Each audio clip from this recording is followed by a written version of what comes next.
Alors, bonjour à tous et bienvenue dans ce nouveau podcast de la prépa Legal Mentors. Donc, la prépa qui accompagne les étudiants en droit de la licence au master pour valider leur année avec mention. Donc, aujourd'hui, on a la chance d'avoir un invité de qualité, Bruno. Et Bruno, c'est un ancien étudiant d'Assas et d'HEC. Et aujourd'hui, il est actuellement élève avocat dans un très beau cabinet anglo-saxon. Et donc, j'ai invité Bruno pour qu'il puisse nous partager un peu son expérience en tant qu'étudiant en droit et son actuelle expérience en tant qu'élève avocat. Donc Bruno, je te laisse te présenter. Merci beaucoup, John. C'est un plaisir pour moi d'être ici avec toi. Je m'appelle Bruno, j'ai 27 ans. Je suis, comme l'a dit John, à l'école d'avocat, en stage final. Je termine mon stage dans quelques jours. Et stage que je vais retrouver le cabinet que je vais retrouver en septembre. Le cabinet m'ayant fait une offre de collaboration, je vais retourner chez eux après les vacances d'été. Et du coup, comme l'a dit John, j'ai un parcours assez classique, licence de droit, master à Assas et après en école de commerce. Et j'ai eu le barreau un an après l'école de commerce et j'ai intégré l'école d'avocat donc il y a 2 ans. Et là, je vais passer les épreuves du CAPA dans quelques semaines aussi. Très bien. Bah, bon courage pour les épreuves du CAPA du coup. Merci. On va revenir un petit peu sur ton parcours pré-études supérieures, donc un petit peu le lycée. Donc bon, on va commencer plutôt par la terminale, on va pas aller super loin non plus. Mais tu avais un parcours, tu avais pris quelle spécialité? Tu étais en S, ES, L? J'étais en ES, j'étais pas très bon au lycée, j'avais pas beaucoup le choix. Et Ok. du coup, les profs m'ont un peu imposé le choix ES. Ça me dérangeait pas trop à l'époque. Euh, et je pense que c'est un bon choix d'ailleurs a posteriori. Et donc, ouais, lycée ES à Chanson-Sailly. Ok. Avec toi d'ailleurs, John Morgan. On était en seconde ensemble. Ouais, Et exactement. même au collège d'ailleurs aussi ensemble. Et du Ouais. coup, non, donc j'ai fait ES. Ok. Et est-ce que tu penses que avoir fait un bac ES, ça t'a aidé un petit peu dans tes études de droit, en tout cas du moins en première année, ou vraiment la filière n'a aucune influence? Alors, à mon sens, contrairement à ce que peuvent dire beaucoup de gens, la filière n'a aucune influence. Pourquoi? Parce que aucune des matières qu'on voit en terminale dans quelconque des filières, à part je crois d'ailleurs en filière technologique, il n'y a Hmm. aucune filière où on a du droit. Ne serait-ce qu'une minute de cours. Donc, à mon sens, il n'y a aucun intérêt. Pardon, aucun intérêt. Certains disent que les raisonnements peuvent se rapprocher des raisonnements mathématiques. Pourquoi pas? Moi, j'ai pas compris ça. Mhm. Et d'autres disent que la filière littéraire peut aider parce qu'on rédige beaucoup quand on est à la fac. C'est vrai qu'on rédige beaucoup à la fac, mais est-ce que vraiment le fait d'avoir passé des dizaines d'heures par semaine sur des textes de grands dramaturges français vont aider? J'ai vraiment des doutes. Donc à mon sens, il n'y a pas vraiment comment dire, un quelconque avantage de par sa filière. En tout cas, moi en ES, absolument pas. Ok. Ouais. Après, on peut aussi le voir par le fait que peut-être chaque filière a un petit peu son avantage quand on rentre à la fac de droit. Donc, comme tu dis, ceux qui ont fait L et donc ES ont peut-être plus rédigé, peut-être ont une meilleure expression écrite sur le papier, hein, que ceux qui ont fait S. Mais S, voilà, ils ont plus le raisonnement mathématique qui permet d'avoir des facilités dans le raisonnement juridique qui est finalement un peu des maths mais avec des lettres. Donc, moi, je Ouais. le vois un petit peu comme ça. Mais c'est vrai Non, mais que je il suis faut pas d'accord. trop s'inquiéter. Ouais, Je par suis rapport à d'accord, ça. mais à mon sens, c'est des micro-avantages. Et si c'en est un, c'est des micro-avantages. Il ne faut pas penser que parce qu'on a fait L, on va forcément réussir le droit ou à l'inverse, parce qu'on a fait ES. Dans tous les cas, c'est des petits avantages. Ouais, c'est ça. Ouais, exactement. Ouais, je suis d'accord. Très bien. Et donc, tu as toujours voulu être avocat depuis ta plus tendre enfance ou c'est quelque chose qui est arrivé plutôt tardivement? Alors moi, c'est plutôt tardivement, je ne savais pas quoi faire quand j'étais collège, j'avais aucune idée. Au lycée non plus. Et j'ai ma mère qui est avocat. Hmm. Et qui m'a, depuis que je suis assez jeune, un peu influencé pour rejoindre cette profession. Elle m'a toujours un peu parlé de ce qu'elle faisait. J'ai pu la suivre à quelques audiences. Parfois, j'ai pu feuilleter quelques-uns de ses dossiers. Et donc, bah, j'avais pas une énorme fibre pour ça, mais ma mère m'en ayant parlé pas mal et ne sachant pas quoi faire à l'issue du baccalauréat, et n'ayant pas non plus des très bonnes notes dans les matières scientifiques ou autres, Je me suis orienté vers cette voie-là. Néanmoins, pour être vraiment précis, j'avais hésité entre l'école de commerce post-bac ou l'université. Ok. Euh, J'avais assez, de par comment dire, mes notes au lycée qui n'étaient pas très bonnes, et par le fait que j'avais du mal à me mettre à travailler seul, j'avais assez peur, et mes parents aussi d'ailleurs, de ce que pouvait donner la faculté. Et Ouais. je pense qu'ils avaient raison. Et du coup, je m'étais inscrit en école de commerce, enfin les concours école de commerce post-bac, que j'avais passé du coup à la fin du baccalauréat. Et je m'étais dit que si j'avais une bonne école de commerce post-bac, style ESSEC, ESK, je partirais en école de commerce. Sinon, j'irais à l'université pour repasser les concours après la licence, avec l'admission post-bac. Mm. Et donc j'ai passé les concours. En parallèle, j'avais postulé à Assas. In fine, j'ai pas eu de très bonne école de commerce post-bac. Et donc, du coup, c'était un peu mon choix par défaut. Et j'ai choisi de partir à Assas, mais plus dans l'esprit. Le droit, c'est un peu un plan B. Mon plan A, moi, c'est l'école de commerce. Du coup, après la licence, je retenterai ma chance et je repasserai les concours AST. Ok, d'accord. Ok, donc du coup, finalement, c'est une orientation qui s'est faite un peu par défaut, mais qui s'est transformée comme une vocation. Ouais, c'est On ça. peut dire ça. Ok. Et donc tu dis, donc tu as candidaté pour, moi à l'époque c'était admission post-bac, donc c'est le Ouais. mode d'admission pour entrer dans les universités. Et donc, tu as mis en priorité Assas. Donc, pourquoi Assas plutôt qu'une autre faculté, dont la Sorbonne ou Descartes ou autre? Ah, bonne question. J'avais vraiment hésité entre les deux, entre la Sorbonne et Assas. Moi, c'était les deux plus grandes facs en droit à ma connaissance, mais mes connaissances étaient assez limitées au lycée, mais c'est ce qu'on m'avait dit. Mm. Et j'ai hésité pourquoi, moi, de ce que j'avais remarqué, c'était qu'en fait, c'était deux très bonnes facs. Petit avantage pour Assas, et quand je demandais aux étudiants, mais surtout aux avocats, aux gens qui travaillaient dans le droit, Assas revenait systématiquement en priorité. Néanmoins, j'avais vraiment hésité avec la Sorbonne. Pourquoi? Parce que la Sorbonne met vraiment en avant l'aspect étranger, international, ce qui n'est pas du tout le cas d'Assas. Ok. Et moi, j'avais vraiment l'envie de partir à l'étranger durant mes études. Et pour moi, c'était un point extrêmement important. J'avais hésité entre les deux et in fine, j'ai choisi Assas parce que voilà, pour l'aspect juridique, l'aspect droit, et je m'étais bien renseigné sur le fait que on pouvait quand même partir à l'étranger à Assas, même si c'était plus dur, plus limité, c'était quand même possible. Voilà, donc j'ai choisi Assas plutôt pour le nom et ce que m'ont conseillé les avocats et magistrats que j'avais consultés à l'époque. Donc, c'était plutôt un choix stratégique. Donc, tu te disais qu'avoir Assas, ça aurait pu être une belle opportunité aussi pour réaliser ton projet professionnel dans le futur, quoi. C'est ça. Ouais, ouais. Ok. Ouais, c'est une bonne stratégie. Bah, après, de toute façon, même si c'est à Sorbonne, je pense que tu aurais les mêmes opportunités. Enfin, c'est toujours une aussi bonne fac. Très bien, très bien. Et donc, sur tes premiers pas à Stas, donc surtout en première année, est-ce que finalement tu étais déjà à l'aise avec le droit, surtout que tu disais justement que bah, tu avais un petit peu connaissance du droit via ta famille, avec ta mère par exemple qui est avocat, ou est-ce que c'était un peu plus difficile? Est-ce que tu te souviens un peu de ton niveau, tes premières notes en galop d'essai et en partiel? Parce que je sais qu'il y a beaucoup d'étudiants qui doutent un peu de leur capacité à réussir parce qu'ils n'ont pas tout de suite des bonnes notes, ils sont habitués au lycée à avoir des 14, 15, 16 et d'un coup ils se retrouvent avec 5, 4, 8, ils s'inquiètent déjà dès le début, quoi. Oui, alors, non, mais malheureusement, ça m'a pas du tout aidé, hein, le fait d'avoir ma mère avocat. Enfin, vraiment, j'avais des connaissances extrêmement limitées, et donc ça m'a pas du tout aidé, vraiment zéro. Et en plus, surtout en première année de droit, on voit des matières qui sont qui sont assez générales, et on va pas du tout, voilà, voir des. C'est souvent parfois un peu abstrait ce qu'on voit en première année. Parfois, on dit que ça ressemble un peu à de la philosophie. On va avoir un peu des grands concepts et pas forcément Mm. des lois très spécifiques qu'on verra plus après durant la licence ou durant le master. Donc non, moi j'ai pas trop été aidé à ce niveau-là, et pour mes premières notes, moi ça c'est pas passé pour moi les premières notes à la fac.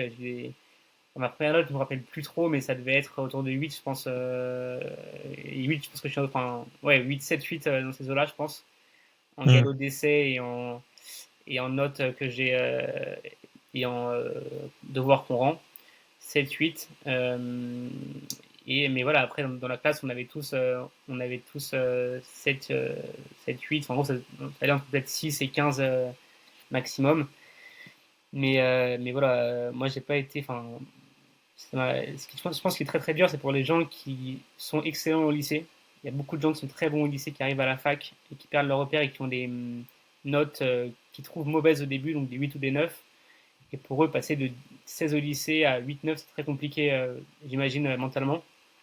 Et du coup, voilà, je pense que c'est un pli que les gens doivent prendre dès le début, c'est que les notes, c'est très différent de l'université, c'est très différent du lycée. Mm.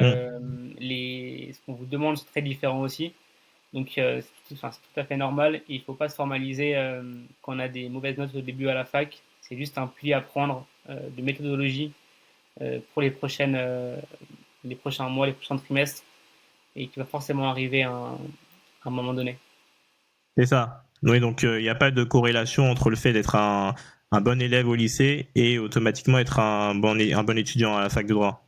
Non, je pense Ouais. qu'en effet, c'est toujours bien, c'est un plus évidemment. Un bon élève au lycée aura plus de chances d'être un bon élève à la fac, parce que Mm. voilà, il a peut-être des méthodes de travail qu'il a forgées durant les années qui vont l'aider pour la fac. Mais enfin, moi, j'en ai vu, je pense que j'ai une fille en tête, je pense que tu vois qui c'est, John, qui est Mm. excellente au collège et au lycée, et qui a eu des très mauvaises notes le premier semestre, mais très très mauvaise. Peut-être elle avait une moyenne, c'était 50% de ce qu'elle avait au lycée. Ouais. Mais les semestres d'après, les années d'après, elle a remonté et elle a fini. Elle a eu des mentions à la fin de ces dernières années à ça. Donc ça montre, là, c'est juste un pli à prendre. Donc c'est tout à fait normal. Ouais. Et dans un autre sens, le meilleur étudiant que j'ai pu rencontrer à la fac de droit, c'était quelqu'un qui avait des notes très moyennes au lycée. Donc rien n'est perdu. Même ceux qui sont des élèves moyens, vous pouvez prendre votre revanche à la fac de droit sans problème. Exactement. Ouais. Très bien. Et donc du coup, dans la même dynamique, donc les erreurs que tu as pu faire donc en licence, que tu retrouves aussi souvent chez les étudiants, ce serait quoi? Et pour toi, ce serait donc quoi un peu tes meilleurs conseils sur la méthode de travail pour réussir son année en L1, L2, L3, voire Master 1? Euh, Bonne question. Question pas facile. Tu peux en donner même pour toi là, ouais, le conseil, pas Oui, forcément oui. plusieurs, mais Euh, fondamental. Moi, je pense que principalement, ce qui compte, c'est pratiquer. C'est-à-dire que ce qu'on vous demande à la fac, c'est évidemment très différent de ce que vous faisiez au lycée. Surtout ce qui est méthode, par exemple. Donc pour moi, c'est par exemple, on va vous demander de faire des commentaires d'arrêt et des cas pratiques, chose qu'évidemment on ne connaît pas au lycée. Et ça va être évidemment de un, apprendre le cours, ce qui est hyper important, ce qui est la base évidemment, et de deux, vous exercer, c'est-à-dire vous donner des sujets, par exemple, de cas pratiques ou de commentaires d'arrêt, et de les faire chez vous.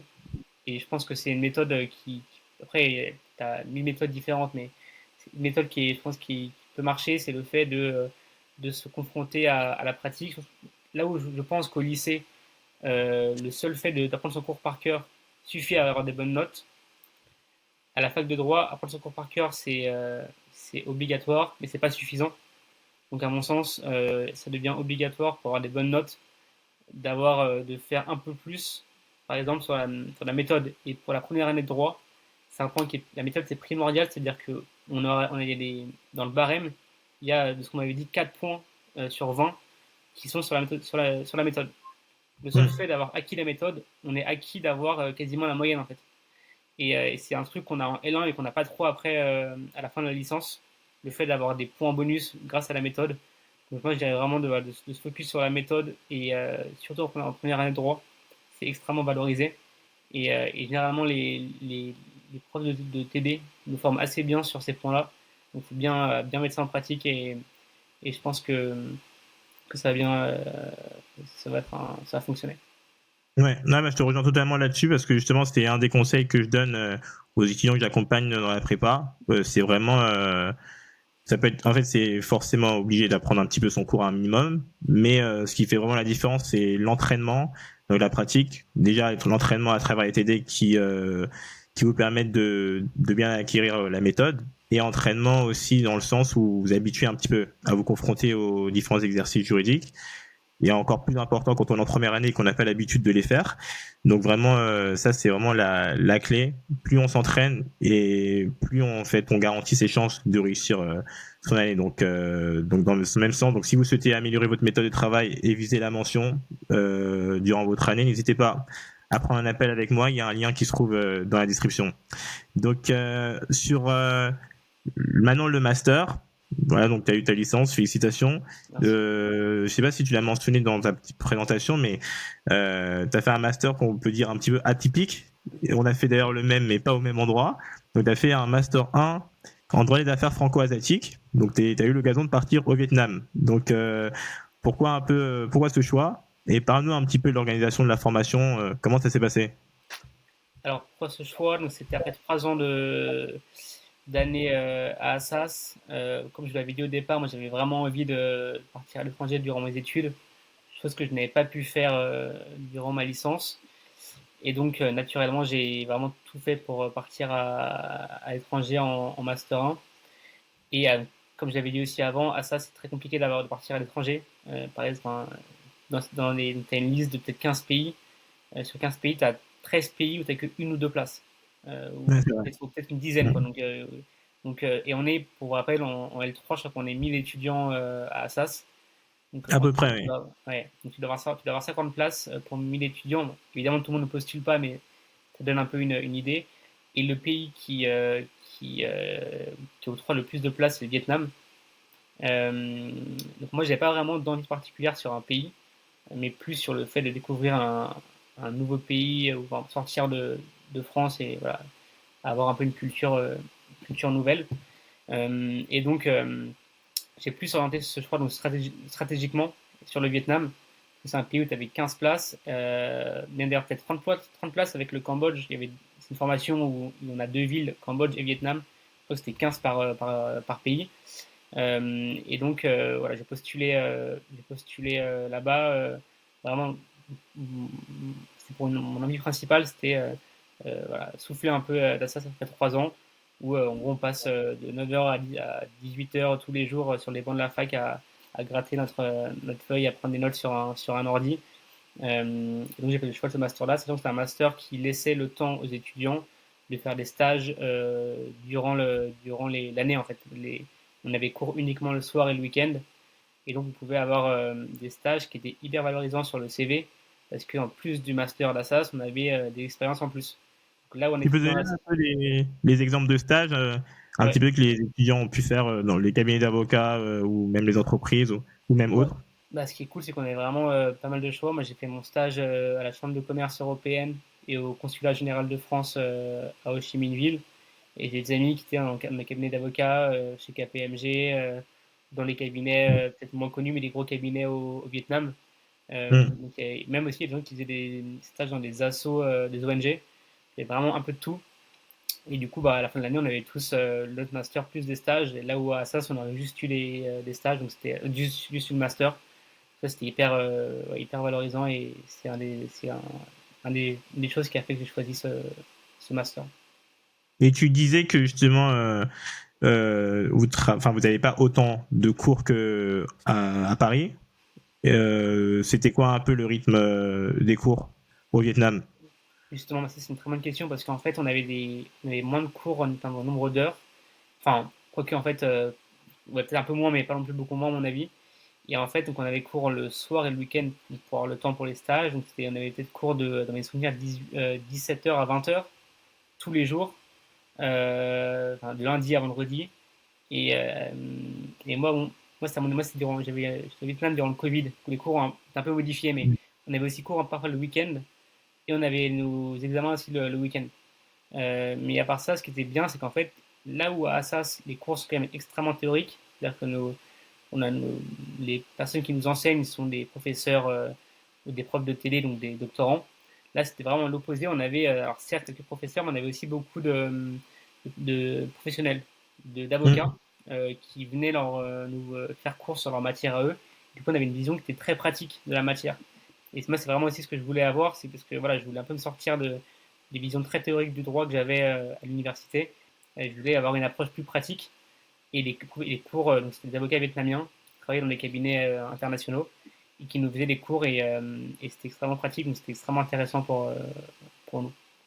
Là, je confirme. Je confirme parce que j'ai fait ce master, mais donc au campus plutôt au Cambodge, Phnom Penh. Donc ouais, c'est la même organisation académique et même organisation aussi professionnelle. Et effectivement, ce qui est super intéressant dans ce type de formation, c'est qu'on a l'opportunité vraiment de rejoindre des grands cabinets et des grandes entreprises dès le master 1, donc master 1 et master 2. Ils apprécient beaucoup les profils comme le nôtre. Et je trouve que ça peut être une bonne entrée, car si on souhaite devenir avocat ou travailler dans des grands groupes, ça peut être une bonne introduction pour découvrir un petit peu ce monde-là et revenir en France avec déjà cette grande expérience à la fois pratique et aussi internationale. Je trouve que ça donne aussi pas mal de facilité pour rejoindre les plus grands cabinets à Paris et les plus grandes entreprises. Donc c'est vrai que je peux confirmer que d'aller dans ce type de formation-là. Et donc, le fait d'être passé par là, est-ce que toi, bon, déjà sur le plan personnel, qu'est-ce que ça t'a apporté? Et sur le plan aussi professionnel, est-ce que ça a été vraiment un plus? Alors sur le plan personnel, déjà, bon, ça dépend des gens, mais moi, c'est la première fois que que je vivais en dehors de Paris. Donc, tu apprends déjà énormément sur, sur une culture qui est nouvelle, sur le fait que déjà, moi, j'habitais chez mes parents avant. J'habitais, on avait loué une grande villa à quatre, avec quatre Ah oui, amis au milieu c'est de un grand Saigon. luxe, la belle vie. Et donc déjà, voilà, on passe d'une vie de famille, mais à une vie entre amis dans une villa de 300 mètres carrés pendant un an. Et du coup, c'était extrêmement enrichissant sur, voilà, sur moi, mais aussi sur la vie en communauté, sur comment on vit à quatre à l'autre bout du monde, dans un pays où on ne parle pas la langue. Mm. Pour l'anecdote, au Vietnam, donc évidemment, l'eau n'est pas potable, donc on devait commander toutes les semaines des bidons d'eau et à une personne qui parlait que vietnamien. On devait s'arranger, nous, quatre Français parisiens, pour essayer de commander au vietnamien de l'eau toutes les semaines pour survivre. C'était marrant. C'est la survie. La survie, la survie. Non, pas du tout. En vrai, c'était extrêmement, ouais, extrêmement paisible, extrêmement confortable dans notre vie au Vietnam. Et donc voilà, et aussi d'un point de vue personnel aussi, on est dans le bout du monde, donc on doit tout gérer seul. Moi, c'était durant le Covid, on devait gérer toutes les questions de confinement, etc. C'était Ah, ça devait être compliqué, hein. compliqué, mais en vrai, bon, voilà, on s'est vite fait. D'un point de vue pro, ce qui était extrêmement sympathique, c'est que du coup, à la fin de mon master 1, j'avais déjà deux expériences de stage, plus une vision, plus j'avais fait du droit international au Vietnam, donc j'avais un plus par rapport aux étudiants parisiens qui avaient certes de très bons masters à Paris ou ailleurs, mais n'avaient pas d'expérience. Il y en a plein qui arrivent à la fin. Moi, à mon époque, c'était en master 1 à la sélection, et donc qui arrivent à la sélection et qui n'ont pas de zéro stage. Et je pense que c'est, à mon sens, quand même une petite faiblesse dans un dossier. Et du coup, nous, à l'inverse, on arrivait avec un ou deux stages, enfin, plusieurs mois de stage. Mm. Et en plus, on avait un master à l'étranger et c'était assez. En entretien, on parlait quasiment que de ça. Ils voulaient vraiment savoir ce qu'on avait fait au Vietnam. C'était vraiment un point en plus. Et, donc voilà, donc je pense que c'était un plus pour mon master 2 et aussi pour mes expériences après. Quand je parlais de ce que j'avais fait au Vietnam, c'était assez valorisé par les recruteurs. Mm. Non, c'est vrai que c'est une formation qui nous fait quand même assez grandir assez rapidement sur le plan personnel, académique et professionnel. Parce que quand on revient effectivement en France, on a fait quand même énormément de choses en un an ou deux. Donc c'est vrai que c'est quand même un grand plus et les cabinets d'entreprise apprécient aussi ça parce qu'il y a un côté un peu autonome que voilà on a acquis et aussi le fait que notre profil apparaît un peu plus mature que d'autres du fait de la richesse un peu de notre parcours. Donc vraiment c'est pas un master à négliger. Mais donc du coup comme tout s'est très bien passé pour toi donc au Vietnam t'as bien aimé la formation. Pourquoi t'as fait donc le master 1 à SAS Vietnam, mais tu as décidé de revenir en France pour faire un master 2, donc c'était le master 2 droit des affaires et management. Parce que tu aurais pu faire le master 1 droit des affaires franco-asiatiques et aussi le master 2, mais donc toi tu as décidé plutôt de revenir à Paris. Ouais, exactement. Alors, il y avait un peu de contexte, c'était le moment du Covid, et le Covid est arrivé au Vietnam un an après la France, un an et demi, et donc à la fin de mon Master 1, le Covid arrive au Vietnam. Déjà, il y avait un peu une logique où c'était un peu moins on va dire, on profite un peu moins du Vietnam à cause du Covid. Et moi, ce Mhm. qui a fait que j'ai postulé ailleurs, j'avais un maître de stage qui est un Français avocat et très connu au Vietnam, qui m'avait dit, euh, qui m'avait dit pour ton master 2, je te conseille d'avoir un master à Paris. Alors, à mon avis, ce qu'il a dit, c'est pas aussi enfin, à mon avis, c'est pas aussi simple que ça. Je pense qu'avec un master au Vietnam, un master 2, on peut avoir de très bons cabinets d'avocats et très bons parcours. D'ailleurs, j'ai plein d'amis autour de moi, dont John, qui avait son M2 au Vietnam et qui a eu des un très bon parcours et un très beau cabinet d'avocats. J'ai deux de mes proches amis, trois proches amis du Vietnam qui ont fait leur M2 là-bas, qui sont chez Linkletter, c'est Clifford, donc ça, bon, ça veut vraiment rien dire. Mais mon maître de stage m'avait dit, moi je te conseille vraiment de rentrer à Paris pour ton Master 2. C'est important d'avoir un Master 2 à Paris. Du coup, Mhm. c'était un peu, voilà, c'était mon maître de stage. Moi, je croyais beaucoup en lui. J'ai postulé, je me suis renseigné et j'ai regardé un peu les masters 2 à Paris, euh, qui, qui, les Master 2 qui prenaient un peu les parcours atypiques.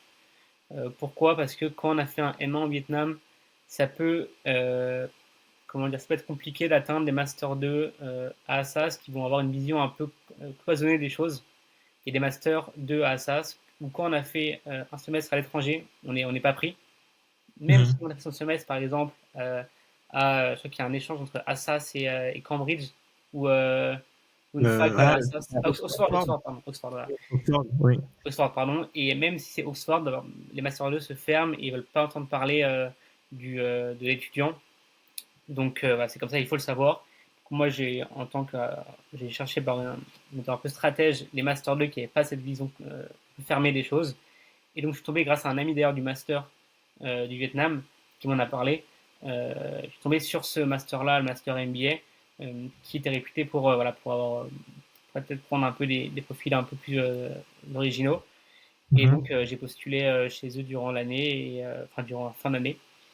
Et j'ai passé mes entretiens et quand j'ai été pris, j'ai pas hésité, j'ai rejoint le master, le master MBA pour des affaires et management à Paris. C'est ça. Et en plus, la particularité du Master des Affaires et Management d'Assas, donc le MBA, c'est que c'est une formation qui se fait en alternance. Donc toi, voilà, est-ce que tu pourrais un peu nous partager ton alternance, les missions concrètes? Donc déjà, où est-ce que tu as fait ton alternance et c'était quoi en gros les tâches que tu faisais en tant que juriste dans l'entreprise dans laquelle tu étais? Ouais, c'est un très bon point parce que c'est vrai que j'ai pas abordé, mais c'est d'ailleurs le point principal pour lequel j'ai choisi ce master, c'est parce qu'il y avait l'alternance. Et donc pour moi, encore une fois, je voulais vraiment, j'en avais entre guillemets marre comment dire, de l'aspect théorique du droit que j'avais eu en licence. J'avais vraiment aimé l'aspect pratique que j'avais connu en master en Vietnam. Je ne me voyais pas refaire un master 2 entre guillemets sur les bancs de la fac toute la journée à prendre des notes. Je voulais vraiment voir autre chose. Et du coup, c'était à mon sens le seul master à ça, son droit des affaires qui est en alternance. Et donc pour moi c'était un point extrêmement important. Et du coup, pour répondre à ta question, moi j'ai fait mon alternance donc chez Air France, au sein du département juridique. Et donc voilà, j'ai vraiment, enfin c'est un point qui était important pour moi. Et donc c'était un master où on avait 3 semaines dans mes souvenirs en entreprise et une semaine de cours. Donc ça laissait beaucoup de place à la période de cours, ce qui était hyper intéressant. Je ne me rappelle plus de ta question précisément, John. C'était quoi exactement les missions concrètes que tu faisais chez Air France? Du coup, moi j'étais affilié au service donc, juridique, principalement à la gestion. Donc moi j'étais au service contentieux. Tous les dossiers tous les dossiers juridiques qui vont devant les tribunaux, ils arrivent dans le département contentieux. Et donc on était une équipe d'alternants, de 5-6 alternants de Paris et d'Aix. Il y a un master droit aérien à Aix qui est très connu. Et donc on était 5-6 alternants à travailler sur les dossiers contentieux. C'était des petits dossiers en moyenne à moins de 1 000 euros. euh, que vous connaissez, c'est des dossiers sur les vols annulés ou retardés. Et donc ce qui était très cool, c'est qu'en fait c'est des dossiers petits, du coup nos managers nous laissaient gérer les dossiers de A à Z. Ce Ah qui oui, nous- donc c'était totalement autonome.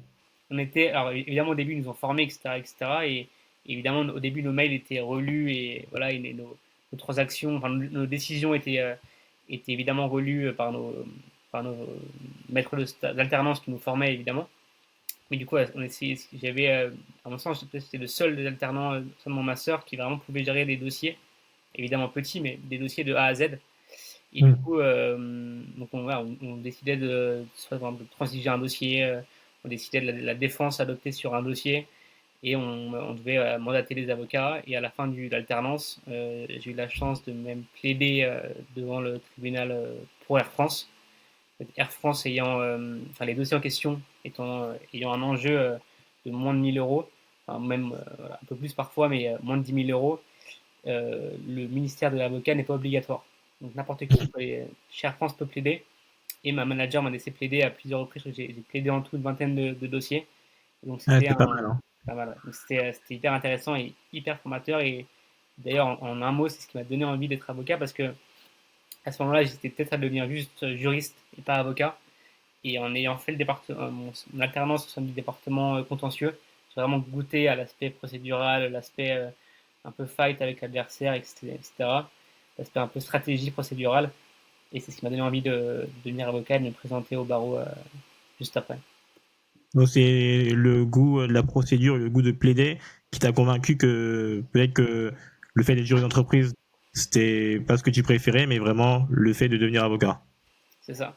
Je me rappelle de dossiers où j'avais travaillé moi la défense juridique et à la fin on devait mandater l'avocat et c'était un peu pour moi décevant de devoir construire une défense juridique et après l'appeler l'avocat, moi je voulais aller moi jusqu'au bout du dossier et c'est ce petit point de frustration qui m'a donné envie de devenir avocat.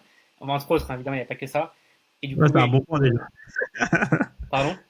Ça peut être un bon point déjà, hein. Ouais, ouais, il y a ça. Et aussi, ouais, bah, moi j'aime bien l'aspect procédural. J'intéresse beaucoup à la procédure, l'aspect voilà, où on défend un client corps et âme et on se donne à fond pour lui. Et ça, moi, ça me rappelle un peu pour moi, c'est un peu comme un match au tennis, au Hum, paddle, au football ou autre, ou à FIFA. Et, euh, mhm. et donc voilà, Ouais, tu aimes le combat. c'est Ok, ça. très bien. Ouais, ça se respecte. Très bien. Donc ensuite, après ce passage en Master 2, donc tu reviens un petit peu, je dirais, à ton premier amour, c'est-à-dire le goût pour l'école de commerce, mais c'est pas n'importe laquelle. Donc tu rejoins HEC Paris. Donc tu fais le Master spécialisé droit et management international. Je sais que c'est un master où le processus d'admission il peut être assez sélectif quand même. Donc, qu'est-ce qui a fait la différence dans ta candidature et quels conseils donc tu donnerais à quelqu'un qui souhaite candidater à HEC? Euh, ouais, question pas facile encore une fois, mais je vais essayer de donner un peu mon point de vue sur ça. Déjà moi, quand j'ai passé l'entretien pour HEC, pour moi, je n'allais pas l'avoir. Parce que donc, c'est un entretien d'une demi-heure ou 40 minutes où le professeur, on va dire, un des membres du jury m'a fait comprendre que j'avais pas trop le niveau pour intégrer le master, donc enfin, le programme. Et donc justement, et du coup, bah, le point que je peux vous donner justement, c'est que donc, là où le professeur m'a fait comprendre que j'avais pas le niveau pour intégrer le master, en quelque, enfin, pour schématiser, hein, l'entretien a duré assez longtemps, mais voilà. Donc c'est à mon sens, parfois les professeurs peuvent un peu vous titiller ou vous faire ou voilà parfois vous déstabiliser.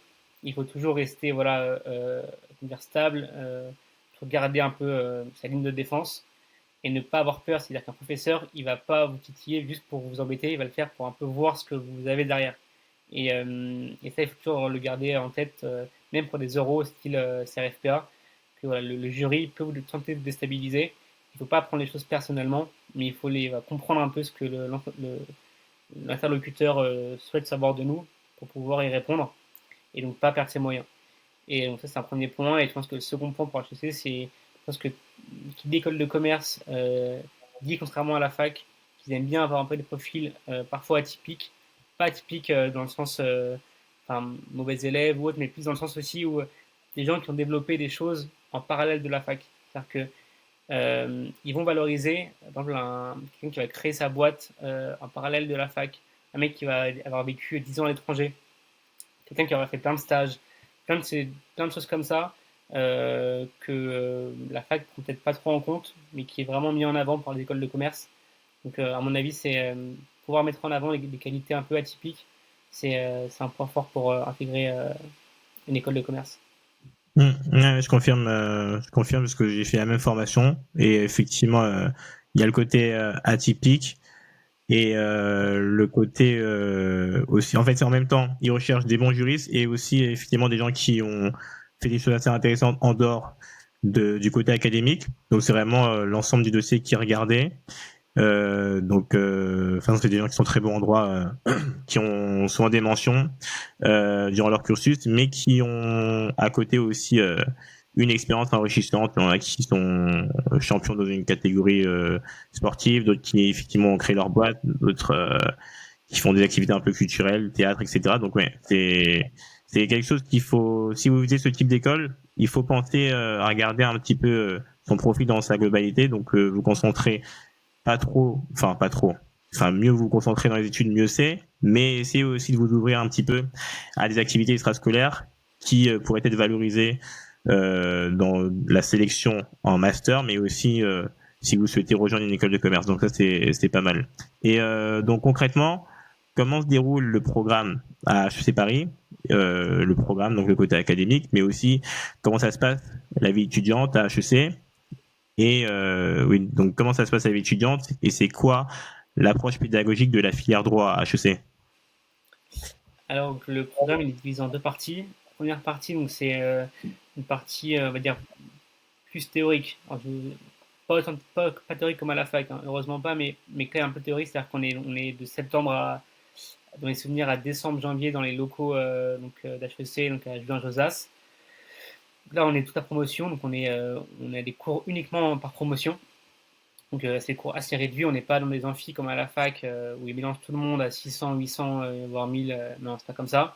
Et donc, une deuxième partie qui est beaucoup plus pratique, euh, qui s'appelle les Law Project. Là, pour le coup, on va avoir des cours dispensés par des professionnels, des avocats, des juristes, euh, plein de gens du domaine du droit, qui vont nous donner des cours. Alors, heureusement, ce pas des cours magistraux, hein, on n'est pas assis à prendre des notes, c'est souvent des cours un peu style cas pratique, où on va avoir des cas à faire ensemble qui vont nous permettre voilà, comprendre la matière.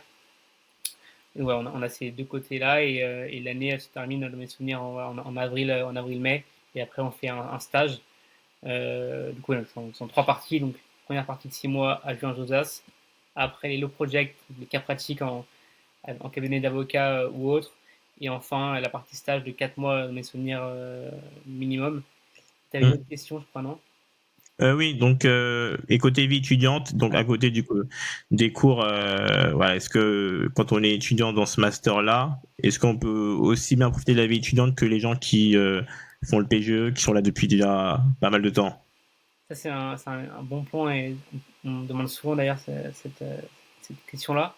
C'est qu'en fait, l'école de commerce, c'est vraiment c'est un campus pour les étudiants. Là où à la fac, les étudiants, à mon sens, sont un peu comment dire, sont pas les personnages principaux de la fac. Dans la fac, ceux qui gèrent, c'est vraiment les profs, etc. Voilà. Et les étudiants, on est de passage dans la fac, on vient étudier, après on repart parce qu'il y a rien pour rester, il n'y a pas enfin, il y a rien pour rester, il n'y a pas d'événements ou très peu, ou il n'y a pas voilà, de choses qui sont organisées, en tout cas par la fac. Et à l'inverse, l'école de commerce, c'est vraiment c'est les étudiants qui ont les clés, c'est eux qui organisent comme ils veulent le campus. Donc, nous, très souvent, il y avait plein d'événements très récurrents. Donc, il y avait les soirées de la semaine, donc c'est les Party of the Week, et les Party of the Month, qui était le jeudi. Très très souvent, donc nous, la promotion, on se retrouvait le jeudi, on fêtait ça. Et c'est là que pour le coup, là où les étudiants de PGE, qui eux, à mon sens, si je me trompe, mais avaient moins de cours que nous, ils avaient plus de temps de s'engager dans les Ouais. assos. Il y a plus de temps, donc eux, voilà, eux, on les voyait très souvent dans le campus faire plein de choses en dehors des révisions et du travail. Nous, on avait plus de cours, mais on avait quand même largement le temps. On finissait les cours vers 17h. Et dans le campus, tu as une brasserie qui est ouverte et on peut se retrouver après les cours, rester dans le campus et se boire des verres ensemble ou faire des jeux tous ensemble. Et donc, ouais, on a quand même le temps de s'amuser et de participer aux soirées de l'école.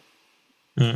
Et puis je trouve que c'est aussi la meilleure façon de s'intégrer dans l'école, de participer un petit peu à la vie étudiante, donc rejoindre une association ou même être dans l'association sportive de l'école. C'est la meilleure façon de rencontrer des personnes en dehors du programme droit, et donc de rencontrer les gens qui font de la finance, la stratégie, enfin, les gens qui sont dans le programme en école et les gens qui font les autres masters, marketing, entrepreneuriat, etc. Donc je pense qu'on vit pleinement vraiment son expérience à HEC en participant un petit peu à la vie étudiante, et aussi d'une certaine manière, et c'est d'ailleurs ce que nous disait souvent l'équipe pédagogique du master, c'est aussi l'occasion de construire son réseau à l'avenir. Ça peut être aux futurs clients, donc c'est vrai qu'il faut aussi profiter de cette opportunité là pour élargir son réseau, mais aussi profiter un petit peu de ces dernières années étudiantes. Donc, vraiment très belle expérience. Et est-ce que tu crois aujourd'hui qu'il est indispensable de faire une école de commerce du type HEC, ESSEC, ESCP pour intégrer les meilleurs cabinets d'affaires, ou est-ce qu'un Master 2, ça peut suffire? Alors, C'est sur la question de ces grands débats. Est-ce que vraiment ça vaut la peine de dépenser autant d'argent en école de commerce? Ou, est-ce que c'est vraiment utile?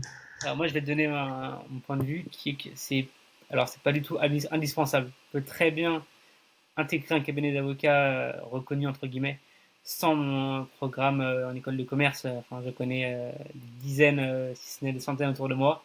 Donc évidemment pas du tout indispensable. Néanmoins, c'est un plus, c'est même un très gros plus. Pourquoi? Parce que on va pouvoir développer des compétences en école de commerce qu'on n'a pas à la fac. Par exemple, tout bête, en droit des affaires, à l'université, on a des cours qui sont très théoriques, mais on a très peu de cours, voire pas de cours du tout, de finance et de comptabilité, qui sont pourtant primordiales en droit des affaires, par exemple. Et là où, à l'inverse, on a énormément de cours en école de commerce sur ces thématiques-là. Et en plus, c'est des cours dispensés par les professeurs qui sont les meilleurs, les plus renommés dans leur matière. Les professeurs de finance, par exemple, à HEC, extrêmement renommés. Et du coup, voilà, on a des cours très poussés et qui nous permettent vraiment d'acquérir des compétences qui sont très valorisées en cabinet d'avocat. Donc du coup, c'est un plus. Voilà. C'est un plus pour intégrer un cabinet d'avocat. Et en plus, durant le master, le programme HEC, on fait le tour, on est accueilli par différents cabinets d'avocats qui nous présentent leur pratique et leur cabinet, ce qui n'est pas le cas dans tous les cabinets, ce qui n'est pas le cas dans tous les masters en France. Donc ça permet d'avoir des contacts un peu des avocats dans ces cabinets-là et de pouvoir dire en entretien, bah voilà, je suis déjà allé j'étais reçu chez vous il y a plusieurs mois, j'étais vraiment intéressé par votre cabinet. Et donc, voilà. Donc à mon sens, voilà, encore une fois, c'est pas indispensable du tout, mais c'est un plus. Ouais, c'est ça. Moi, je suis totalement d'accord avec toi. C'est un plus, c'est un gros plus, c'est très utile. Je pense que juste, ça peut surtout accélérer un petit peu ta carrière en ayant l'opportunité de rejoindre les meilleurs cabinets d'avocats, notamment les partenaires avec l'école. Et aussi, c'est un moyen de profiter du réseau, puisque souvent dans ces grands cabinets d'avocats ou les grands groupes, ce sont des anciens étudiants du programme qu'on a pu faire, donc le droit et management international, ou des anciens étudiants d'HEC. Et donc pareil aussi pour les autres programmes, ESSEC, ESCP par exemple. Et donc c'est plus facile, je pense, de pouvoir intégrer les grands cabinets, mais sans avoir fait l'école de commerce, c'est totalement possible aussi d'intégrer ces cabinets, surtout si vous avez fait des masters 2 aussi assez prestigieux. Donc je pense magistère, ils n'ont pas de problème pour les affaires et fiscalité d'Assas non plus. Donc oui, donc c'est un plus. Selon la formation initiale que vous avez pu faire au préalable. Donc, pour ceux d'ailleurs qui nous regardent, si vous interrogez un petit peu sur votre choix d'orientation et que vous visez des masters sélectifs, vous pouvez prendre un appel. Je vous donnerai en fonction de votre profil aussi vos aspirations, une stratégie adaptée pour intégrer les meilleurs masters de droit et les meilleures écoles de commerce si vous désirez rejoindre une école comme HEC. Donc il y a tout en distribution, n'hésitez pas à prendre un appel. Donc très bien, on va parler un petit peu maintenant du barreau, puisque donc tu es élève avocat aujourd'hui. Donc, toi, tu as réussi l'examen du CRPA à la deuxième tentative. Est-ce que tu pourrais nous dire un petit peu ce qui n'avait pas marché la première fois et qu'est-ce qui finalement a fait la différence à ton deuxième passage? Et est-ce que tu te souviens à peu près de tes notes Ouais.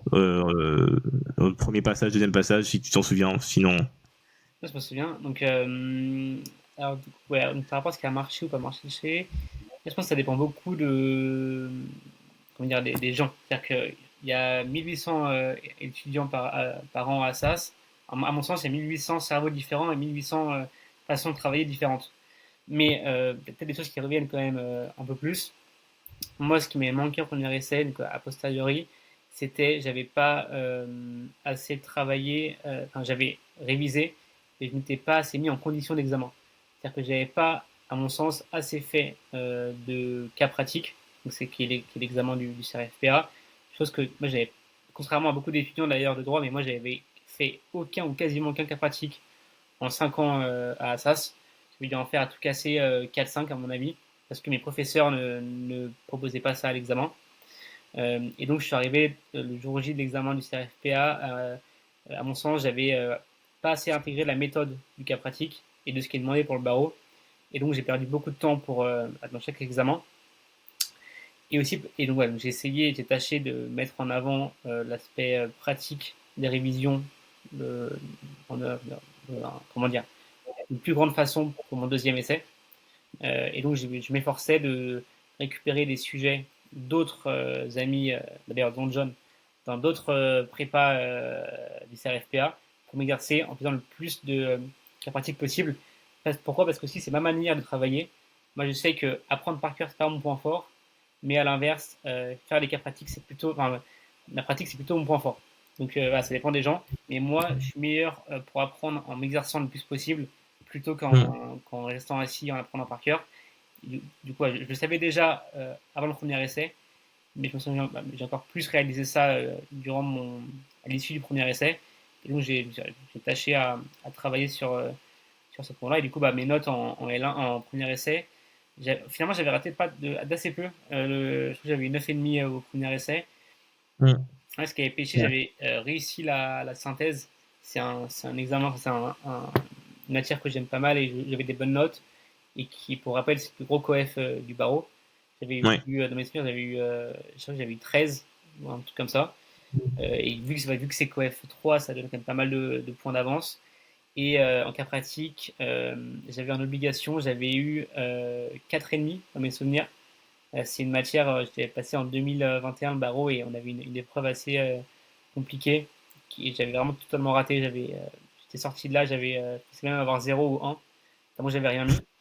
Et ensuite, j'ai dû avoir dans mes autres matières 10 et 9, en tout cas, plus ou moins ça. Et du coup, ça me faisait à la fin 9,5. Mais du coup, ouais, je suis sorti de là en me disant, clairement, enfin, ouais, je me sentais pas prêt. Ouais, je me suis dit, voilà, je l'aurais pas, mais je sais que je vais pas l'avoir parce que de toute façon, j'ai pas de regrets. Ouais, je suis pas arrivé assez près. Et donc, je vais revenir dans un an ou deux et je vais travailler mes points faibles. Ok. Et donc, pour récapituler un petit peu, donc la méthode de travail pour toi idéale pour réussir le barreau, c'est surtout s'entraîner. Donc, ok, faire le plus Exactement. de consultations possible. Après, une fois de plus, voilà, ça dépend des gens, ça dépend des cerveaux des gens. Tout le monde travaille différemment, mais moi, ce qui a marché voilà, pour moi, ça a fonctionné, c'est l'aspect pratique, c'est l'aspect de s'entraîner le plus possible. Pourquoi? Parce Hein. que on n'est pas à la fac, c'est-à-dire qu'ils veulent pas voir si on connaît le cours par cœur. Ils veulent voir si on sait mettre en pratique le cours, comme un avocat le fait. Et du coup, il faut vraiment s'exercer. Et la seule maîtrise du cours n'est pas suffisant pour avoir des bonnes notes au barreau. Et pour donner un petit peu un ordre d'idée, c'était quoi à peu près ta routine de travail? Est-ce que c'est vraiment un examen, il faut énormément travailler, donc faire très peu de pauses? Tu travailles 7 jours sur 7, tu travailles plutôt 6 jours sur 7, tu t'as accordé un jour de pause. Et c'était quoi un peu tes horaires chaque jour? Alors, faut que je me rappelle, mais de mes souvenirs, je devais passer le matin. Enfin, donc, moi, je commençais à travailler. Heureusement, je travaillais là où je dormais, du coup, je gagnais un peu de temps. J'avais pas de temps de transport. Par exemple, pour mon premier essai, j'avais 2 heures Mhm. de trajet aller-retour entre là où je dormais et là où je travaillais. Du coup, ça, je parlais quand même pas mal de temps, ce qui n'était pas le cas pour mon deuxième essai. Du coup, pour le deuxième essai, je commence à travailler, je vais me lever à 8 heures, je commençais à travailler à 9 heures, 9h30. Je commençais par apprendre le cours, apprendre les fascicules. Le matin, je prenais le cours voilà, le plus possible. Le déjeuner, je faisais une pause à midi, 1 heure, 1h30, je pensais à rien, j'étais devant la télévision, ou je sortais avec des amis pour manger dehors ou autre. Je mangeais pas en travaillant. En tout cas, moi, ça marche pour moi absolument pas. Donc, faut pas hésiter. À mon sens, quand on prend des pauses, il faut vraiment prendre des vraies pauses pour se Hmm. relâcher. Ça sert à rien de se prendre une demi-pause en mangeant et en travaillant, mais vaut être totalement relax et penser à autre chose. Et après, je reprenais à 13h, 13h30. Et là, je faisais plein de cas pratiques. Je m'exerçais avec tous les corrigés que j'avais reçus. Je m'exerçais pour gagner du temps. Je rédigeais pas tout de A à Z, mais je rédigeais en mettant des bullet points, juste mes idées, majeures, mineures et conclusions, pour pas perdre du temps bêtement à rédiger. Et je faisais ça tout après-midi. Et je m'arrêtais de travailler à 8h30, peut-être 8h, 8h30, maximum 9h. Mais à 9h, je posais mon stylo et soit je mangeais dehors avec des amis, soit je mangeais à la maison. J'essayais voilà, de rester un peu, voilà, de faire autre chose, sans me coucher tard évidemment, voilà, sans faire trop la fête, mais je m'aérais un peu l'esprit comme ça. Et, euh, donc voilà, c'était ma routine durant les 2 mois du barreau. Ok, donc ça va, c'était une routine quand même assez équilibrée. Oui. Ouais, mais après, voilà, j'ai des amis avec qui je parlais d'ailleurs récemment, eux ils ont fait voilà, du 9h minuit tous les jours pendant 2 mois, ça a marché aussi. Hmm. Ouais, à mon sens, ouais, il n'y a pas de règles strictes par rapport à ça, mais je pense qu'il faut apprendre un peu à se connaître et à savoir ce qu'on sait, ce qui marche sur nous et ce qui marche pas, et éviter de le faire voilà. Mais, mais voilà, il faut se faire confiance et peut-être un peu pas oublier qu'on a fait quand même 5 ans à la fac avant, on a beaucoup travaillé. Donc on doit quand même un peu savoir comment notre cerveau fonctionne et il faut essayer de bien prendre en connaissance ça et le mettre en pratique dans les révisions. C'est ça, il faut se connaître soi-même, comme dirait un grand philosophe. Très bien. Donc maintenant, donc sur ta situation actuelle en tant qu'élève avocat, et on va conclure ce podcast sur cette thématique-là. Donc aujourd'hui, tu es en stage final dans un cabinet anglo-saxon, donc un cabinet surtout spécialisé en contentieux des affaires. Donc déjà, pourquoi le choix d'un cabinet anglo-saxon? Alors c'était pas du tout pour ça que j'ai choisi ce cabinet-là. Donc moi j'ai fait mon choix par rapport on va dire, à ma spécialité, qui était contentieux, qui est contentieux, parce que comme je vous l'ai dit avant, moi j'ai beaucoup aimé ce que j'avais fait chez Air France, ça m'a donné vraiment une fibre pour l'aspect contentieux et pas du tout l'aspect conseil. Et donc je me suis renseigné sur les différents cabinets d'avocats, j'ai regardé pas mal ce que chacun faisait, et j'ai suis tombé sur ce cabinet-là qui est le seul cabinet à Paris à faire uniquement du contentieux et aussi un peu d'arbitrage et surtout du contentieux qui était très varié. C'est-à-dire que mon cabinet, donc, il fait du contentieux civil et commercial principalement, et du contentieux des affaires, du contentieux des produits défectueux, du contentieux assurantiel. Et moi, je voulais vraiment toucher ces différentes thématiques-là durant mon stage. Moi, je voulais vraiment que le stage me permette de découvrir des matières que je ne connaissais pas. Pour moi, c'est vraiment le but du stage. On est avant la collaboration, donc il faut vraiment qu'on teste le plus de matières possible.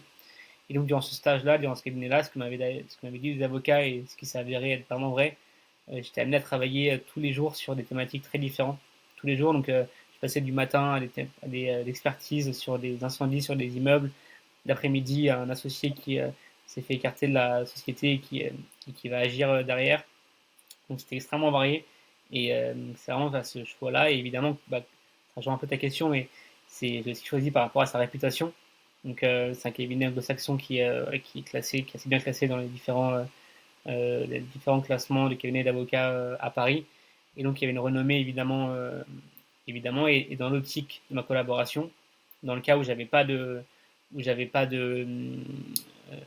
d'offres de mon cabinet, je voulais avoir le plus de chances de mon côté.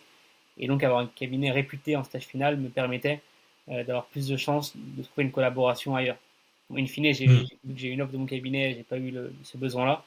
Mais à mon avis, c'est important en stage final d'avoir un cabinet d'avocats réputé sur le CV. Il ne faut pas oublier que voilà, le domaine du droit, c'est un domaine un peu à l'ancienne où les masters, les noms des masters comptent, mais aussi le nom des cabinets d'avocats comptent. Et avoir un nom sur un CV, un cabinet qui est réputé, ça nous donne plus de chances après d'avoir un stage ou une collaboration de notre choix. Donc, il vaudrait mieux commencer, du moins en tout cas en stage et stage final surtout, par des cabinets de renom que par des cabinets un peu moins connus pour ensuite s'assurer d'avoir l'opportunité de travailler un peu partout. C'est plus Exactement. difficile de trouver une collaboration dans un cabinet moins connu que dans un cabinet très connu alors. Ouais, bah en fait, il y a des cabinets d'avocats, les cabinets d'avocats à Paris, pour la collaboration, si on n'a pas eu de stage dans un gros cabinet d'avocats à Paris, c'est quasiment impossible. Alors, c'est pas, enfin, évidemment, il y a des exceptions, mais la norme, c'est que si pour une collaboration, même parfois pour un stage final, si on n'a pas eu avant de stage dans un cabinet d'avocats qui est renommé, bah, en fait, c'est quasiment impossible d'avoir une offre chez eux. Oui, je pense que c'est un facteur à prendre en compte. Il faut vraiment essayer d'avoir le plus de stages possible avant la collaboration et avant le stage final. Donc, par exemple, en décalant son admission à l'école d'avocat pour ensuite avoir plus de chances d'intégrer un cabinet d'avocats reconnu. Ok. Et tu parlais un petit peu du côté assez généraliste du contentieux, en tout cas dans l'émission que tu fais actuellement dans ton stage. Donc, est-ce que tu penses, parce que moi j'ai pas la réponse à ça, mais tu vas peut-être nous aiguiller, mais est-ce que tu penses que voilà, un bon avocat, c'est plutôt un avocat qui est assez pluridisciplinaire dans un certain domaine, ou c'est plutôt un avocat niché qui est ultra spécialisé, qui voilà, peut avoir une très belle carrière. C'est compliqué de répondre à ça parce que qu'est-ce qu'un bon avocat déjà. Ouais. Mais non, non, c'est compliqué parce que c'est vrai que maintenant, à mon sens, un avocat, d'ailleurs, même quand on voit la déontologie d'un avocat, un avocat, normalement, il n'est pas censé travailler que dans un domaine. Normalement, il doit être capable de travailler un jour en civil, le lendemain en pénal. Il n'est pas censé se spécialiser. En tout cas, pour l'ordre, dans le barreau parisien, un avocat qui veut être spécialiste, il doit passer un examen et avoir l'accord du barreau en amont. Mais à mon sens, c'est vrai que l'avocat qui faisait un peu de tout, ça, à mon sens, aujourd'hui, ça a quand même plus trop de sens. Maintenant, les avocats, ils spécialisent dans un domaine parfois très très précis. Parfois, il y en a qui vont faire que du contentieux dans un domaine un peu de niche parce que c'est la traîne du moment, ce contentieux-là. Euh, voilà. Mais moi, un bon avocat, il peut, si il est excellent dans son domaine à lui, si son domaine, je dis n'importe quoi, c'est un contentieux sur la composition chimique d'un produit X ou Y, et que c'est un contentieux où il y a énormément de demandeurs, de gens qui ont été lésés, et qu'il arrive pendant 10, 20, 30 ans à gérer ces dossiers-là et à faire gagner ses clients, c'est aussi un très bon avocat. Donc, à mon sens, voilà, il n'y a pas de différence par rapport à un avocat généraliste ou un avocat spécialiste, tant que, tant que ce qui fait, comment dire, tant qu'il y a, tant qu'il est bon dans ce qu'il fait, c'est le principal. Et bah, à mon sens, c'est compliqué de pouvoir répondre vraiment précisément à cette question. Ok, très bien. Et donc actuellement, je sais que ça varie, en tout cas, il n'y a pas d'horaire fixe, hein, mais sur ton rythme un petit peu de travail, pour avoir un peu un ordre d'idée pour les personnes qui souhaitent travailler dans les cabinets américains, un cabinet anglo-saxon, ou même les grands cabinets d'affaires français, c'est quoi un peu ton rythme de travail? Est-ce que tu fais des grosses heures ou c'est plutôt raisonnable? Ça, c'est une très bonne question parce que tout le monde se pose cette question-là. Moi, sur LinkedIn, on pose souvent la question. Euh, Mhm. déjà, déjà, ce qu'il faut retenir, c'est que ça dépend des cabinets. Souvent, les gens, ils se disent, bah, cabinet anglais, américain, c'est un peu tous pareil. Déjà, c'est vraiment pas le cas. Moi, j'ai fait un cabinet américain avant. Là, je fais un cabinet anglais. C'est déjà très différent. Donc, il ne faut pas tirer de leçons. Il n'y a pas une règle par rapport à ça. Ça dépend vraiment du cabinet, de trois choses. De un, du cabinet. De deux, du département du cabinet. Il peut y avoir un département dans le cabinet où il y a énormément de travail et un autre département où il n'y a rien à faire, on finit très tôt. Voilà. Et troisièmement, la conjoncture. Par exemple, un stage en droit des affaires ou autre, les semestres janvier, juin vont pas avoir la même cadence de travail que les semestres juillet, décembre. Par exemple, en contentieux, les tribunaux sont fermés en août. Donc, par exemple, si on vient, on fait un stage de juillet à décembre dans un cabinet, on aura peut-être moins de travail en juillet-août parce que les tribunaux sont fermés. Donc il y a ça à prendre en compte. Et donc, par exemple, dans mon cabinet, là où j'étais avant, le cabinet que j'avais fait avant, le cabinet américain, on avait des horaires qui étaient assez denses parce que le contentieux, le département était un peu sous-staffé à ce moment-là. Et c'est un département qui grossissait beaucoup, qui devenait extrêmement reconnu. Et donc on finissait assez tard. Donc les horaires en moyenne, ça devait être, on arrivait à 9h30, 10h le matin. Et on partait le soir en moyenne, je pense à peut-être 21h, 22h, sachant qu'on ne part pas avant 20h. Mm. C'est-à-dire que c'est une règle qui est implicite, c'est-à-dire que même si on n'a rien à faire à 18h, 19h, on reste au cabinet parce qu'il y a toujours une urgence qui peut se passer. Par exemple, il peut avoir un client qui veut urgemment quelque chose par exemple à Hong Kong, du coup l'horaire est différent, donc il faut être dispo, même aux US, donc on peut nous appeler n'importe quand, et donc on ne part pas avant 20h, et le soir on peut rester, j'ai des souvenirs par exemple de dossiers de plaidoirie, de plusieurs milliers de pages à imprimer, euh, à la veille des audiences, où là on peut partir 1 heure, 2 heures, parfois plus tard aussi en cabinet. Voilà. Mais en tout cas, c'est pas la règle. On finit pas après 22 heures tous les jours au cabinet des avocats anglo-saxons. C'est faux. On termine parfois tard le soir, mais c'est pas la règle. Et donc, voilà, c'est un point qui est hyper important parce qu'il y a beaucoup de gens qui sur les réseaux qui disent que voilà, enfin, ou autres, mais qui font croire Mm. aux autres que qu'ils ont fini tous les soirs à 3 heures du mat pendant 6 mois. Ça n'existe pas, ou alors c'est extrêmement extrêmement rare, et il faut pas avoir peur parce que il y a peu de chances que vous ayez ça. Et pour revenir sur mon cabinet donc, actuel, euh, on a la chance d'avoir des horaires qui sont vraiment comment dire, acceptables. On arrive le matin, ça dépend des gens, mais entre 9h et 10h. Et on part le soir environ vers 20h. Vous voyez, il n'y a pas de règle, ça dépend vraiment des cabinets, ça dépend de la culture du cabinet. Du coup, on a parfois évidemment fini plus tard. En contentieux, on peut avoir des urgences, du coup, on peut finir parfois plus tard que 20h, 21h, 22h, ou voilà. Mais ça reste quand même assez. Enfin, c'est pas la norme. Ouais, donc ça laisse quand même le temps de pouvoir un peu faire autre chose le soir. Même si parfois c'est que les journées sont assez fatigantes. Quand on travaille de 9h à 20h quasiment non-stop, on est vite fatigué, mais dans ce cas, voilà, ça reste quand même acceptable par rapport à d'autres cabinets sur la place. Ok, donc ça peut rester assez raisonnable finalement. C'est assez rassurant. Merci beaucoup. Et donc dernière question. Donc pour les étudiants actuellement qui souhaitent faire un stage en cabinet ou qui s'apprêtent à rentrer en stage ou qui sont déjà en stage, est-ce que tu peux nous décrire un peu selon toi le stagiaire un peu idéal? Quel est le stagiaire un peu le plus opérationnel, celui qui fera le bonheur des plus grands cabinets? Encore une fois, c'est pas évident parce que, à mon sens, il y a plein de profils de stagiaires qui peuvent être excellents. Donc, il n'y a pas un profil, mais si je peux répondre à cette question, moi je pense que ce qui compte, faut pas oublier, c'est qu'on sort d'année de droit où on était focus que sur le droit pendant des années et des années. Mais ce qui Hmm. compte en cabinet d'avocat, c'est aussi l'aspect, on va dire, humain, un peu soft skills, chose qu'on n'apprend pas du tout à l'université. Mais c'est vrai qu'on ne nous demande pas au cabinet de faire des mémoires ou des commentaires d'arrêt ou des cas pratiques comme ça, c'est pas comme ça. On nous demande des tâches qui sont beaucoup plus pratiques, par exemple des recherches de jurisprudence, des recherches juridiques, etc., etc., où on va devoir voilà, être en capacité voilà, de mettre en avant des qualités autres que les qualités qu'on avait à l'université.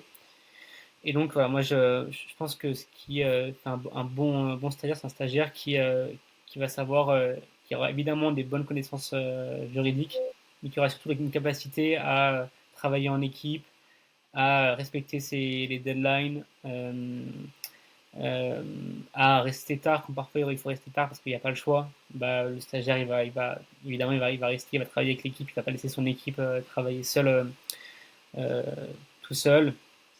Et aussi, il va être, par exemple, il va être disponible. C'est-à-dire que quand un avocat va lui demander une tâche, va lui envoyer un mail, il ne va pas répondre 3 heures après ou 5 heures après. Il va lui répondre directement après. Et voilà, donc c'est un point qui est important. Je pense, c'est disponible et être réactif. Les avocats, souvent, ils ont pas beaucoup de temps, ils ont beaucoup de travail à faire. Donc, je pense qu'ils apprécient beaucoup les stagiaires qui sont réactifs et qui vont faire ce qu'ils veulent assez rapidement. Et aussi les stagiaires qui vont pas hésiter par exemple, si ça arrive souvent que les stagiaires soient un peu débordés de travail et qu'ils ont une concurrence entre deux deadlines, un avocat qui veut une réponse à 19h et un autre avocat qui veut une réponse aussi à 19h, et le stagiaire il peut être perdu et se dire, bah, du coup, il va pas savoir quoi faire et à la fin, il va respecter aucune des deadlines. Par exemple, pour moi, c'est primordial dans ces moments-là de ne pas hésiter voilà, à parler aux avocats, à leur expliquer qu'il y a une concurrence entre deux deadlines et que c'est pas possible pour lui de pouvoir rendre dans les temps ce qu'on lui a demandé. Et ça, généralement, il n'y a aucun problème et les avocats comprennent tout à fait et préfèrent qu'on les prévienne, qu'eux puissent s'adapter par rapport à ce qu'ils nous ont demandé. Et en fait, généralement, eux, ce qu'ils vont faire, c'est qu'ils vont s'appeler entre eux, ils vont voir entre eux bah, lequel a une deadline qui est la plus urgente. Et après, ils vont nous dire, bah, du coup, priorise celle-là ou celle-là. Donc, ne pas hésiter vraiment voilà, à parler, à communiquer aux avocats quand il y a des problèmes comme ça. Et plus globalement, du coup, voilà, avoir la capacité à mettre en avant des capacités qui sont autres que des capacités purement théoriques, comme des recherches juridiques ou plein de choses dans cette thématique-là qu'on n'a pas trop abordé à la fac.